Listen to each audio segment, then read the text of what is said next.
বিদায় বলে দিয়েছিলেন আল নাসরকে। ভাবা হচ্ছিল নতুন কোনো ঠিকানা খুঁজে নেবেন ক্রিস্টিয়ানো রোনালদো, তবে না, এমন আর হয়নি। সৌদিতেই থাকছেন CR7। আল নাসরের সাথে নতুন করে 2 বছরের চুক্তি করেছেন রোনালদো। এরপরেই কানাঘুষা শুরু হয়ে গিয়েছে কত টাকা আয় করবেন এই সুপারস্টার।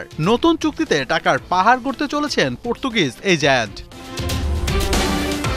আল নাসর থেকে রোনালদো প্রতি মাসে যা আয় করবেন তা মেসির 1 বছরের আয়ের দ্বিগুণ। ওয়ার্ল্ড সকার টকের তথ্য অনুযায়ী 2 মৌসুমের জন্য রোনালদোর সঙ্গে $400 মিলিয়ন চুক্তি করেছে আল নাসর, বাংলাদেশি টাকায় যা প্রায় 4,891 কোটি টাকা।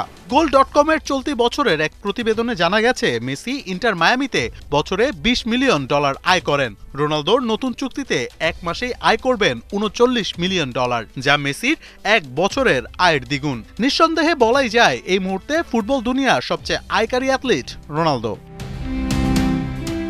রোনালদো এখন শুধু আল নাসরের খেলোয়াড়ই নয়, বরং ক্লাবটার একজন মালিকও। যুক্তরাজ্যের দ্য সান বলছে চুক্তিতে আল নাসরের মালিকানার 15% দেয়া হয়েছে রোনালদোকে, যা 3.30 কোটি পাউন্ড মূল্যমানের। এছাড়া চুক্তি সই বাবদ দেওয়া হয়েছে 2.45 কোটি পাউন্ড। দ্বিতীয় বছরের চুক্তি কার্যকর করলে যা 3.80 কোটি পাউন্ডে পরিণত হবে।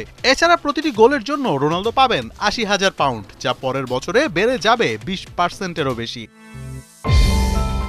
এই তো গেল শুধু কন্ট্রাক্টের হিসেব, এবার আসা যাক তার বোনাস লিস্টে।